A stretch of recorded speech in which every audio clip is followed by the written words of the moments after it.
Alright, in this video we're going to talk about solving linear inequalities. And recall an inequality is just something that has less than, greater than, less than or equal to, or greater than or equal to in there, instead of an equation, or equal sign rather. The good thing about solving linear inequalities is you solve them the exact same way that you do linear equations. So if you've forgotten that, I've got a video on my website. Take a look at those. There's only one little rule you have to remember, and that's if you multiply or divide by a negative number, you have to flip the inequality. So for example, suppose I wanted to solve x plus 5 greater than or equal to 8. Well, again, I want to get the x by itself, so I can just subtract 5 from both sides. Well, it cancels on the left, and I get x greater than or equal to 3, and that'll be my solution set. It says if you plug any number greater than or equal to 3 onto the left side, notice you will in fact get something that's greater than or equal to 8.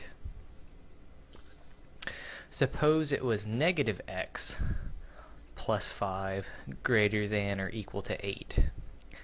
Well, again, the same way, I'm going to get the x by itself by subtracting 5 from both sides. And I'll get negative x greater than or equal to 3. And you can think about the negative as just being a negative 1. But in this case, when I divide by the negative 1 on both sides, this is the rule. Again, if you multiply or divide by a negative number, the inequality is going to flip signs. So instead of being greater than or equal to, it's going to turn into a less than or equal to. But the negatives cancel, and I've got x less than or equal to negative 3, and that's going to be my solution. So that's the only rule you really have to remember. If you multiply or divide by a negative number, flip the inequality.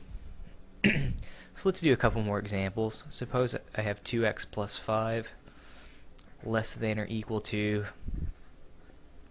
3 times 5 minus x. See if I can squeeze all this in here. So again, the first basic idea, I'm going to get rid of the parentheses. 2x, when I distribute, 2 times 5 is 10.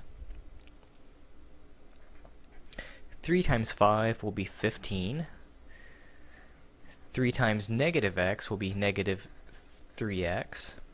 And again, I'm going to get my x's on the same side. So in this case, I'm going to add 3x to both sides. That way I'll only have positive x's to deal with. So 2x plus 3x, that'll give me 5x, plus 10, less than or equal to, and again I've canceled out the negative 3x with the positive 3x, but the 15 is still hanging out.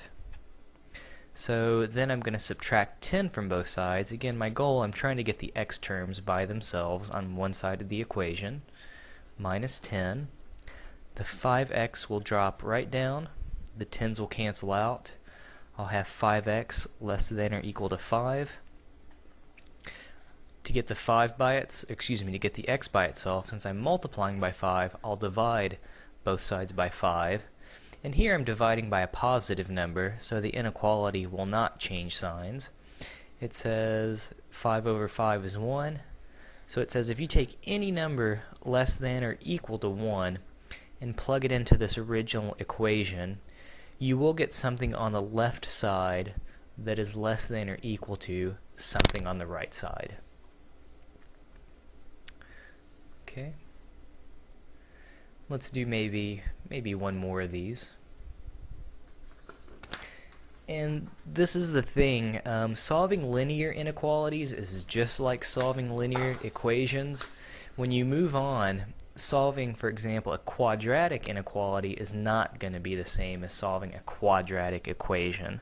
So this general rule only works for linear inequalities. So one thing to be careful about.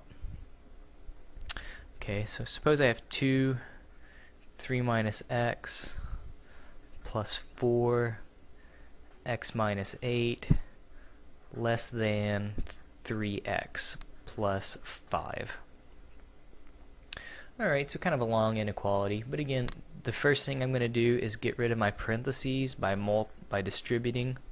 So 2 times 3 is 6. 2 times negative x is going to give me negative 2x.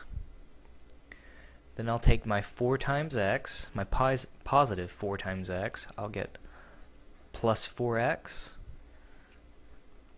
Plus 4 times negative 8 is negative 32. There's not really much to simplify on the right-hand side. Okay, now there's a bunch of ways you could kind of start simplifying. I'm going to combine my like terms. So I see an x and an x, and the sign in front of it goes with it. So I see a negative 2x plus 4x.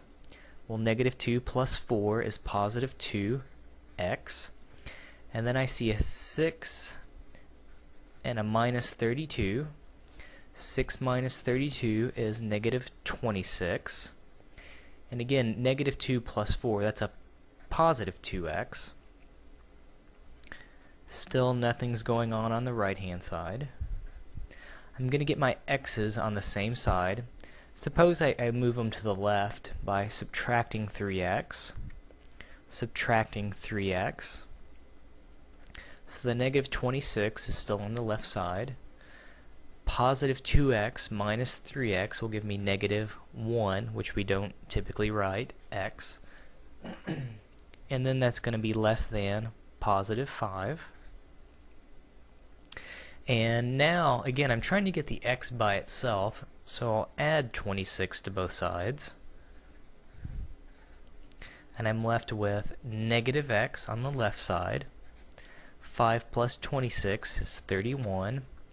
And again, you could think about negative x as being negative 1x.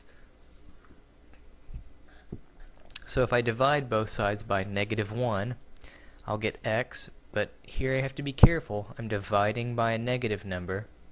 The inequality flips, and 31 divided by negative 1, well, a positive over a negative is a negative.